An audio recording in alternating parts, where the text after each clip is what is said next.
잠깐, 지금 이 순간. 멈춰보세요. 지금 어디 계세요? 버스 아닌가요? 침대 위인가요? 아니면 주방에 서서 밥을 짓다가 잠깐 이어폰을 꽂으셨나요? 어디에 계시든 괜찮아요. 오늘은 그냥 들어만 주세요. 대답 안 하셔도 되고, 정리 안 하셔도 되고, 결론 안 내셔도 됩니다. 그냥 오늘 이 시간만큼은 가슴 어딘가에 꽁꽁 눌러뒀던 것들을 조금 꺼내놓아도 괜찮은 시간이라고 생각해 주세요. 오늘 제가 드리려는 이야기는 어쩌면 여러분이 평소에 절대 꺼내지 않는 이야기일 수 있어요. 가족 이야기입니다. 정확히는 가족 때문에 마음이 무너진 이야기. 사랑하는 사람들 곁에 있으면서도 왜 이렇게 외로운지 모르겠다는 이야기. 집에 있는데 집이 제일 힘들다는 이야기. 그리고 결국엔 온 가족이 정신과 약을 손에 쥐게 된 이야기. 이 이야기 남 얘기처럼 들리세요? 아마 그렇지 않으신 분들이 꽤 많을 거예요. 소리내어 말은 못해도 마음속 어딘가에서 맞아 우리 집 얘기다 싶으신 분들이요. 오늘은 그분들과 함께 조용히 이야기 나눠보려 합니다. 판단하지 않겠습니다. 비난하지 않겠습니다. 그저 심리학이라는 언어로 왜 이런 일이 일어나는지를 천천히 함께 들여다보겠습니다. 가족이라는 두 글자. 여러분에게 이 단어는 어떤 느낌인가요? 따뜻한가요? 무거운가요? 아니면 따뜻하기도 하고 동시에 너무 무겁기도 한가요? 사실 가족은 이 세상에서 우리를 가장 사랑하는 사람들이면서 동시에 우리에게 가장 깊은 상처를 줄 수 있는 사람들이에요. 이건 역설이에요. 낯선 사람이 아무리 심한 말을 해도 시간이 지나면 잊힙니다. 그런데 어머니의 말 한마디, 아버지의 눈빛 하나, 형제의 무심한 한 문장은 수십 년이 지나도 가슴 한켠에 선명하게 남아있어요. 왜 그럴까요? 그건 우리가 그 사람들에게 사랑받고 싶기 때문이에요. 인정받고 싶기 때문이에요. 있는 그대로의 나를 그 사람들에게만큼은 받아들여지고 싶기 때문이에요. 심리학에서는 이걸 애착이라는 개념으로 설명합니다. 인간은 태어나는 순간부터 누군가와 연결되고 싶은 아주 강렬하고 원초적인 욕구를 가지고 있어요. 그 첫 번째 연결고리가 바로 부모이고 가족입니다. 어린 시절 그 연결이 안정적이고 따뜻했던 사람은 마음 깊은 곳에 든든한 뿌리가 생깁니다. 세상이 아무리 흔들려도 나는 사랑받는 존재야라는 확신이 내 안에 있어요. 그래서 웬만한 어려움엔 쉽게 쓰러지지 않아요. 하지만 그 연결이 불안정했던 사람은 다릅니다. 언제 버림받을지 모른다는 공포, 내가 충분히 사랑받을 자격이 있는 사람인지 모르겠다는 의심, 조금만 잘못해도 사랑이 거두어질 것 같은 두려움. 이것들이 마음 깊은 곳에 자리를 잡고 어른이 되어도 새로운 가정을 꾸려도 끝없이 따라옵니다. 여기서 정말 중요한 이야기를 드려야 할 것 같아요. 나에게 상처를 준 그 부모님도 사실은 상처받은 아이였습니다. 그분들의 부모님도 마찬가지였고 그 위의 부모님도 마찬가지였어요. 심리학에서는 이걸 세대 간 전이라고 합니다. 상처가 세대를 넘어 유전처럼 대물림되는 현상이에요. 할머니가 어머니에게 했던 방식이 그대로 어머니가 나에게 하는 방식이 됩니다. 아버지가 어릴 때 배운 감정 억압의 방식이 우리 가족 전체의 방식이 되어버려요. 누구도 일부러 그러는 게 아닙니다. 그저 자신이 아는 유일한 방식으로 사랑하려 한 거예요. 그 방식이 상처가 될 줄도 모르고 이걸 이해하는 순간 마음속에 무언가가 조금 달라집니다. 분노가 조금 가라앉고 그 자리에 묘한 슬픔이 찾아와요. 그 슬픔이 사실은 치유의 시작입니다. 이제 본격적인 이야기를 해볼게요. 왜 온 가족이 정신과 약을 먹게 되는 걸까요? 단순히 한 사람이 아프면 가족도 힘들다는 이야기가 아닙니다. 훨씬 더 깊고 복잡한 이야기예요. 가족은 하나의 시스템입니다. 심리학에서는 이걸 가족 체계 이론이라고 부르는데요. 가족 구성원 한 명 한 명은 독립된 개체가 아니라 서로 연결되고 서로 영향을 주고받는 하나의 유기체예요. 우리 몸의 장기들처럼요. 심장이 아프면 폐에도 영향이 가듯 가족 중 한 명이 심리적으로 흔들리기 시작하면 그 파장이 온 가족에게 조용히 그러나 반드시 퍼져나갑니다. 상상해 보세요. 아버지가 직장에서 극심한 스트레스를 받고 있습니다. 집에 돌아오면 말이 없어지거나 사소한 것에 버럭 화를 내거나 아니면 그냥 조용히 술을 마시기 시작해요. 그 변화를 온 가족이 감지합니다. 어머니는 아버지 눈치를 보느라 항상 긴장 상태가 되고 아이들은 집 분위기가 뭔가 이상하다는 걸 본능적으로 느끼며 불안해지기 시작해요. 아이들은 그 불안의 원인을 말로 표현하지 못하기 때문에 행동으로 나타냅니다. 학교에서 갑자기 문제가 생기거나 밥을 거부하거나 악몽을 꾸거나 그리고 가족 전체가 조금씩 천천히 지쳐가기 시작합니다. 이런 상황이 몇 년, 몇십 년 지속되면 어떻게 될까요? 각자의 심리적 내성이 무너져 내립니다. 어머니는 우울증이 생기고 큰아이는 불안장애 진단을 받고 막내는 ADHD가 의심되고 아버지 본인은 공황장애로 응급실을 드나들게 됩니다. 겉으로 보면 각자 다른 병명이에요. 하지만 그 뿌리는 하나입니다. 가족이라는 시스템 안에서 오랫동안 말없이 쌓여온 감정적인 독소들이에요. 더 가슴 아픈 게 뭔지 아세요? 이 과정에서 그 가족은 서로를 사랑했다는 거예요. 진심으로. 다만 어떻게 사랑해야 하는지를, 어떻게 소통해야 하는지를 배운 적이 없었던 거예요. 그래서 사랑하면서 상처를 주고 상처를 주면서도 사랑한다고 믿는 그 비극이 반복됩니다. 한국 사회에서 특히 이런 이야기가 많은 이유가 있어요. 우리는 오랫동안 가족 일은 밖에서 말하면 안 된다는 문화 속에서 살아왔습니다. 부모님 말씀에는 무조건 따라야 하고 형제자매끼리는 아무리 갈등이 있어도 화목한 척해야 하고 집안의 문제는 담장 안에서 조용히 해결해야 하고 이 척이 얼마나 무거운지 아세요? 평생 가면을 쓰고 사는 거예요. 진짜 감정은 안으로 꾹꾹 눌러 담고 겉으로는 괜찮은 척, 행복한 척, 아무 일 없는 척. 심리학에서는 이걸 억압이라고 합니다. 감당하기 힘든 감정을 의식 밖으로 밀어내는 방어기제예요. 단기적으로는 도움이 돼요. 당장 감당하기 힘든 상황에서도 기능적으로 살아가게 해주니까요. 하지만 억압된 감정은 절대 사라지지 않습니다. 무의식 깊은 곳에 저장되어 있다가 어느 순간 예상치 못한 방식으로 터져나와요. 몸의 증상으로, 관계의 파탄으로, 때로는 우리가 상상도 못했던 극단적인 사건으로. 상담 현장에서 제가 자주 만나는 분들이 계세요. 본인은 멀쩡하다고 생각하는데 몸이 자꾸 아픈 분들이에요. 이유를 모르겠는 두통, 원인 불명의 소화장애, 설명되지 않는 만성 피로. 검사를 해봐도 이상이 없다고 해요. 그런데 이런 분들의 이야기를 들어보면 거의 예외 없이 오랫동안 해결되지 않은 가족 간의 응어리가 있습니다.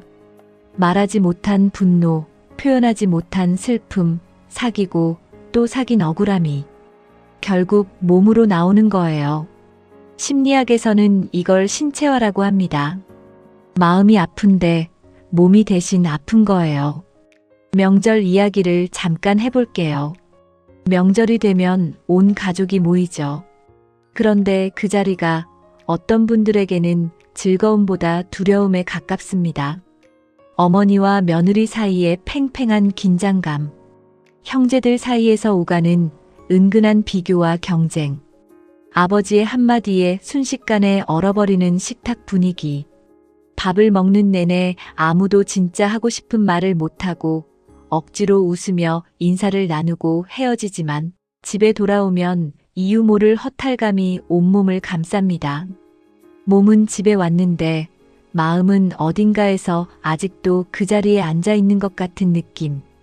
이게 1년에 두세 번씩 수십 년 동안 반복되면 우리 몸과 마음이 어떻게 될까요?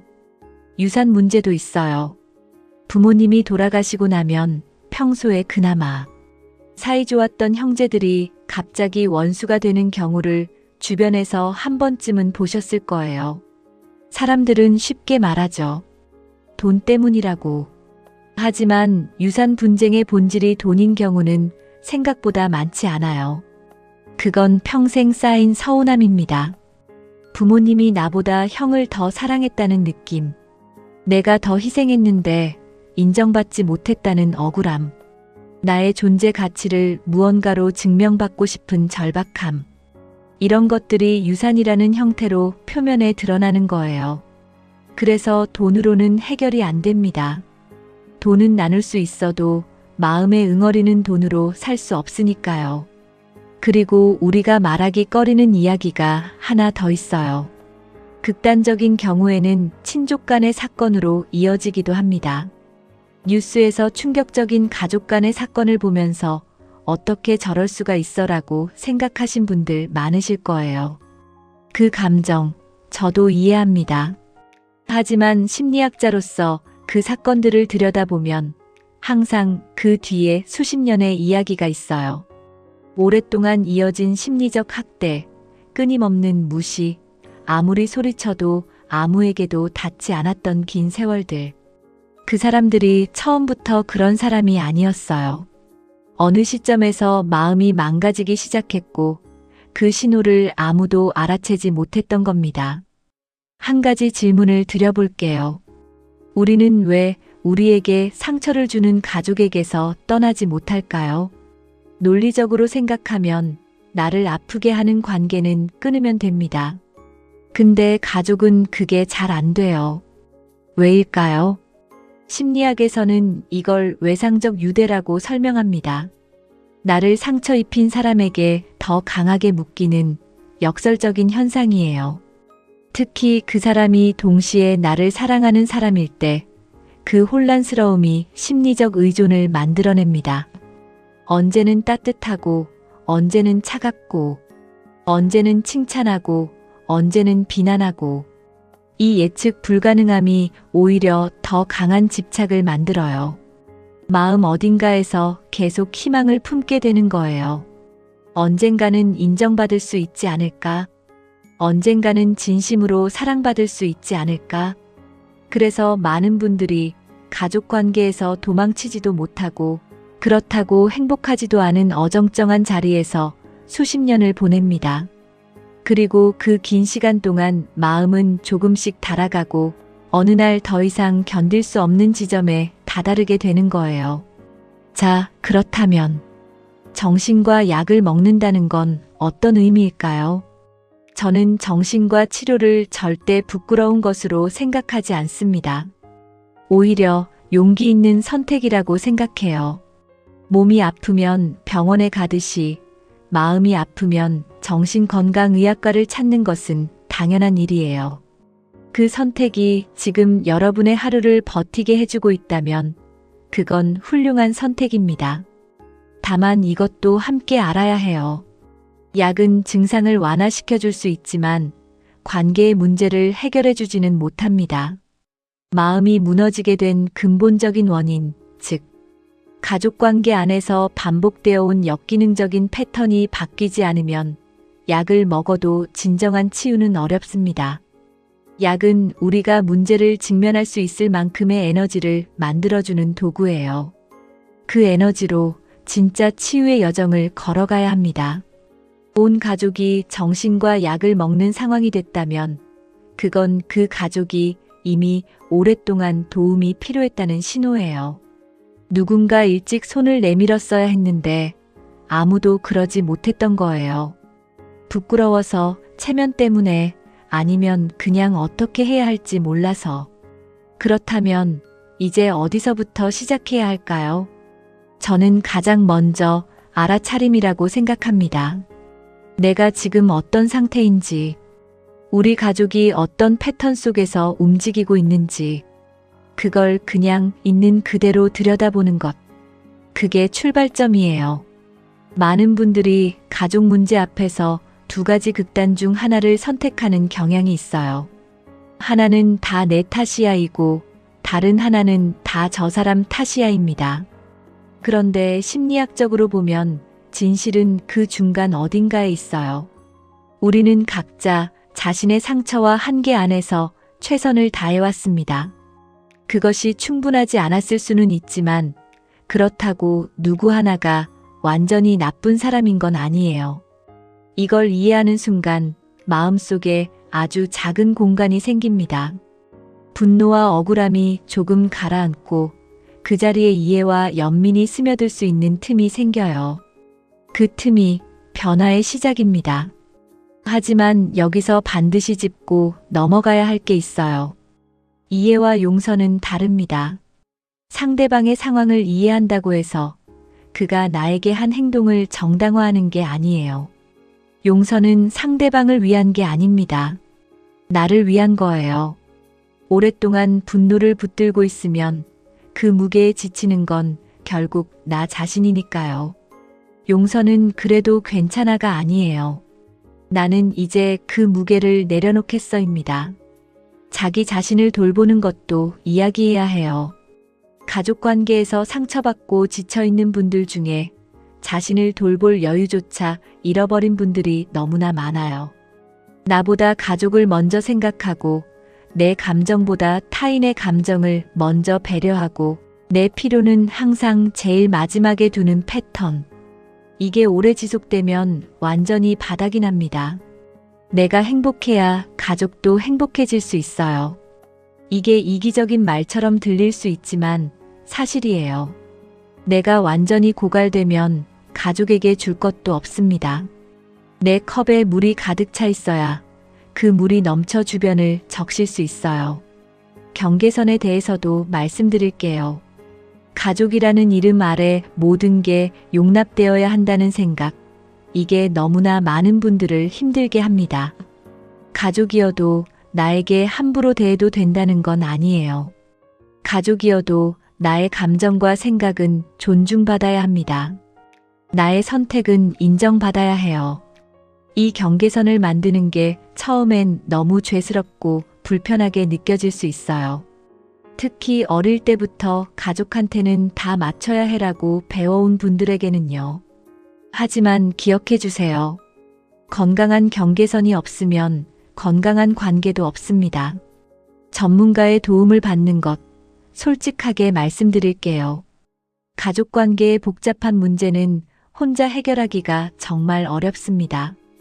우리는 그 문제 안에 너무 깊이 들어가 있어서 객관적으로 바라보는 게 거의 불가능에 가까워요. 마치 의사가 자기 자신을 수술할 수 없는 것처럼요. 상담을 받으러 간다는 게 아직도 부끄럽게 느껴지시는 분들이 계실 거예요. 그 감정 충분히 이해합니다. 하지만 생각해 보세요. 오랫동안 혼자 끌어안아온 것들을 안전한 공간에서 처음으로 꺼낼 수 있다면 어떨까요? 말로 꺼내는 순간 이미 그것은 절반쯤 치유됩니다. 특히 가족 상담은 굉장히 효과적이에요. 처음엔 서로 방어적이고 불편합니다. 하지만 전문가의 안내 아래 각자의 이야기를 들어가다 보면 놀라운 일이 일어나요. 평생 오해하고 있던 것들이 풀리고 처음으로 서로의 진심을 듣게 되고 아, 저 사람도 이렇게 힘들었구나를 깨닫는 순간이 옵니다. 그 순간이 치유의 진짜 시작이에요. 지금 이 이야기를 듣고 있는 분들 중에 혼자 가슴앓이를 하고 계신 분이 계실 거예요. 가족한테 상처받았는데 어디 가서 말도 못하고 그렇다고 관계를 끊을 수도 없고 그냥 혼자 사귀면서 또 하루를 버티고 있는 분들. 겉으로는 웃으면서 속으로는 울면서 오늘도 어제와 똑같은 하루를 살아내고 있는 분들, 그분들께 말씀드리고 싶어요. 당신이 느끼는 그 감정들, 그 혼란스러움과 억울함과 슬픔, 그건 정상이에요. 당신이 약한 게 아닙니다. 당신이 잘못한 게 아니에요. 인간이라면 당연히 느낄 수 있는 감정들이고 그 감정들은 충분히 존중받아야 합니다. 그리고 이것만은 꼭 기억해 주세요. 혼자 해결하려고 너무 애쓰지 마세요. 도움을 요청하는 건 약한 게 아니에요. 오히려 용기 있는 행동입니다. 어떤 형태로든 내 마음을 꺼내놓을 수 있는 공간을 만들어주세요. 꺼내는 순간 이미 조금은 가벼워집니다. 마지막으로 우리 뇌에 대한 이야기를 드릴게요. 우리 뇌는 놀라울 만큼 유연합니다. 심리학에서는 이걸 뇌가소성이라고 부르는데요. 어떤 나이에도 뇌는 변할 수 있고 새로운 패턴을 만들 수 있고 오래된 상처도 치유될 수 있어요. 어릴 때 형성된 불안정한 애착도 성인이 된 후에 치유될 수 있습니다. 이게 심리학이 우리에게 주는 가장 희망적인 메시지예요. 지금 어떤 상황에 있든 지금 이 순간부터 조금씩 달라질 수 있습니다. 아주 작은 것부터 시작하면 돼요. 오늘 가족에게 조금 더 귀를 기울이는 것, 내가 평소에 하지 않던 말을 한마디 꺼내보는 것, 아니면 그냥 조용히 앉아서 내 감정을 느껴보는 것. 변화는 거창한 결심에서 오는 게 아닙니다. 오늘, 지금 이 순간에 아주 작은 선택들이 모여서 삶을 바꿔갑니다. 가족이라는 관계는 내가 선택할 수 없는 관계로 시작합니다. 하지만 어떤 가족이 될지는 우리가 함께 만들어갈 수 있어요. 오늘 이 이야기가 여러분의 가슴속 어딘가에 닿았으면 좋겠습니다. 오랫동안 혼자 안고 있었던 그 무게가 오늘 조금이라도 가벼워지셨으면 좋겠어요. 그리고 부디 기억해 주세요. 당신은 혼자가 아닙니다. 이 이야기를 듣고 있는 수많은 분들이 비슷한 마음으로 비슷한 가슴앓이를 하며 살아가고 있어요. 우리는 연결되어 있고 서로의 이야기를 통해 치유될 수 있습니다. 오늘도 이 자리에 함께 해주셔서 진심으로 감사합니다. 경희쌤과 함께하는 심리학 다음 시간에도 여러분의 마음 깊은 곳에 닿는 이야기로 찾아오겠습니다. 구독과 좋아요, 알림 설정 꼭 부탁드리고요.